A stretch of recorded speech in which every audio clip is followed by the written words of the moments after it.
السلام علیکم، میں ہوں غوث سیوانی۔ آپ سے ایک عاجزانہ گزارش ہے کہ اگر آپ نے اب تک ہمارے چینل کو سبسکرائب نہیں کیا ہے تو کر لیں، تاکہ آپ کو ہماری ہر نئی ویڈیو کی جانکاری سب سے پہلے مل جائے۔ سجدہ در جو تمہارا نہ میسر ہوتا، وہی ہم ہوتے، وہی سر وہی پتھر ہوتا۔ امام ابو القاسم عبد الکریم قشیری رحمۃ اللہ علیہ ابتدائی عہد کے صوفیہ میں ممتاز حیثیت کے حامل ہیں۔ آپ ان اہل سلوک میں ہیں جنہوں نے تصوف کی تدوین فرمائی اور جن کی باتوں کو حوالے کے طور پر پیش کیا جاتا ہے۔ ہر دور میں علماء تصوف آپ کی کتاب رسالہ قشیریہ کی طرف رجوع کرتے رہے اور آج بھی اس کتاب کو علم تصوف میں ممتاز مقام حاصل ہے۔ بعد کے دور میں تصوف کے موضوع پر جو بھی کتابیں لکھی گئیں وہ رسالہ قشیریہ سے متاثر تھیں۔ امام قشیری نے تصوف کی اشاعت میں اہم کردار ادا کیا ہے اور بعد کے صوفیہ آپ کو بےحد احترام کی نظر سے دیکھتے ہیں۔ امام ابو القاسم قشیری علیہ الرحمہ 376 ہجری مطابق 986 عیسوی کو استوا کے مقام پر پیدا ہوئے۔ یہ ایران کے شہر نیشا پور کے نواح میں ایک قصبہ تھا۔ یہ ایک مردم خیز علاقہ ہے اور یہاں بڑے بڑے اہل علم نے جنم لیا ہے۔ ابو القاسم آپ کی کنیت ہے۔ نام و نسب عبد الکریم بن حوازن بن عبد الملک بن طلحہ بن محمد ابو القاسم ہے۔ شیخ کے اجداد میں ایک نام قشیر بن کعب ہے۔ اس نسبت سے آپ کو قشیری کہا جاتا ہے۔ ابو القاسم قشیری ابھی بچے ہی تھے کہ آپ کے والد کا سایہ سر سے اٹھ گیا، مگر اس کے باوجود آپ نے علم حاصل کرنے میں کوتاہی نہیں کی۔ آپ ایک ایسے عرب خاندان سے تھے جو نواح نیشا پور میں آبستہ تھا اور احترام کی نظر سے دیکھا جاتا تھا۔ امام ابو القاسم قشیری نے تعلیم کی ابتدا اپنے قصبہ سے ہی کر دی تھی۔ آپ کے پہلے استاد تھے ابو القاسم العلیمانی۔ ان سے عربی زبان و ادب کا درس لیا۔ جب ذرا ہوش سنبھالا تو نیشا پور چلے گئے۔ یہاں اس مقصد سے آئے تھے کہ علم حساب سیکھ کر سرکاری ملازمت حاصل کریں اور اپنے قصبہ کے زمیندار طبقے کو بھاری سرکاری ٹیکس سے نجات دلائیں۔ مزاج میں دنیا داری تھی اور اہل جاہ و منصب سے تعلقات بنانا پسند کرتے تھے۔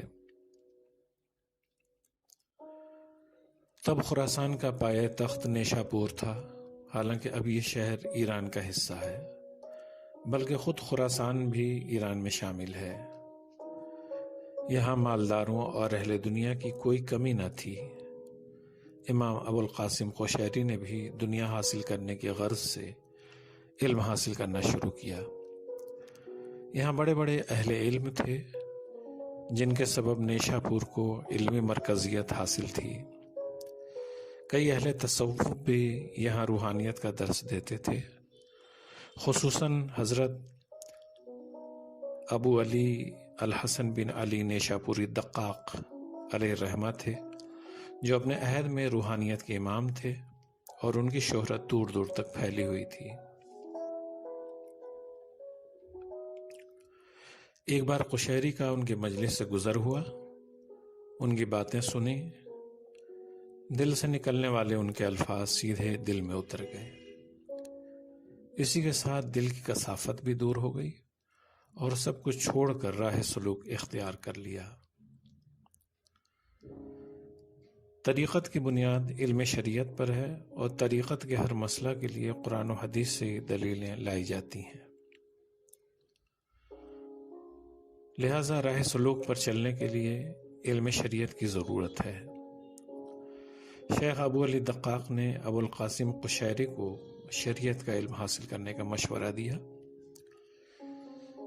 اس لیے وہ ایک طرف تو شیخ کی خدمت میں حاضر ہو کر طریقت کی تربیت حاصل کرتے تھے، تو دوسری طرف ابو بکر محمد بن ابی بکر توسی سے علم فقہ پڑھتے۔ جب یہاں سے تکمیل ہو گئی تو استاد محترم کے مشورہ سے امام ابو بکر بن فرق کے حلقہ درس میں شامل ہو کر اصول حدیث و اصول فقہ پڑھنا شروع کیا۔ ان کے انتقال کے بعد ابو اسحاق ابراہیم بن محمد الاسفرائینی کے مدرسہ میں داخل ہو کر پڑھتے رہے۔ آپ کے اساتذہ میں ایک نام ابو منصور عبد القاہر بغدادی کا بھی ملتا ہے۔ شیخ ابو القاسم قشیری علیہ رحمہ نے راہ طریقت شیخ ابو علی دقاق رحمۃ اللہ علیہ سے حاصل کی تھی۔ قشیری ایک طرف علم شریعت حاصل کرتے تھے تو دوسری طرف اپنے مرشد کی خدمت میں حاضر ہو کر طریقت کی تربیت پاتے تھے۔ تصوف میں جیسا کہ پیر کا احترام حد درجہ کیا جاتا ہے، آپ بھی کیا کرتے تھے، اور جب بھی ان کی خدمت میں حاضری دینے جاتے باغسل اور روزہ دار ہوتے تھے۔ حضرت قشیری کا سلسلہ طریقت ہے ابو علی دقاق، نصر آبادی، شبلی، جنید، سری سقطی، معروف کرخی، داؤد تائی، اور داؤد تائی نے تابعین سے سلسلہ طریقت پایا تھا۔ ابو القاسم قشیری نے اپنے مرشد کے انتقال کے بعد ابو عبد الرحمن سلمی علیہ الرحمہ سے فیض صحبت پایا۔ حضرت قشیری کی شادی حضرت دقاق کی بیٹی فاطمہ سے ہوئی تھی۔ یہ بڑی عالمہ اور محدثہ تھیں، فن حدیث میں مہارت رکھتی تھیں اور کئی محدثین کو حدیث پڑھایا تھا۔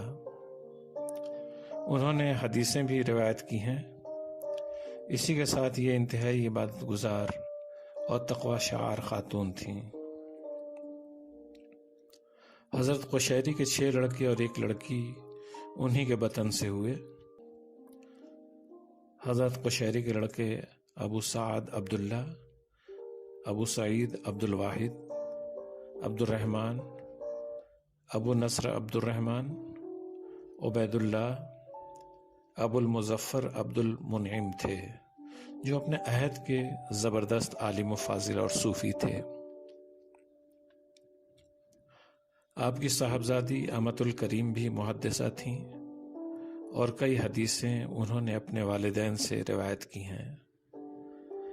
حضرت قشیری کی نسل میں بعد کے دور میں بھی اہل علم پیدا ہوتے رہے اور آپ کے پوتے، پڑپوتے، نواسے، نواسیاں سبھی آسمان علم پر درخشاں ستارے بن کر چمکے۔ سلطان تغرل بک خراسان کا حکمراں تھا اور ابو منصور بن محمد الکندری اس کا وزیر تھا۔ وزیر معتزلی اور قدری عقائد رکھتا تھا۔ اس نے اپنے عقائد کو جبراً عام کرنے کی کوشش کی تھی اور علماء و صوفیہ پر عرصہ حیات تنگ کر دیا تھا۔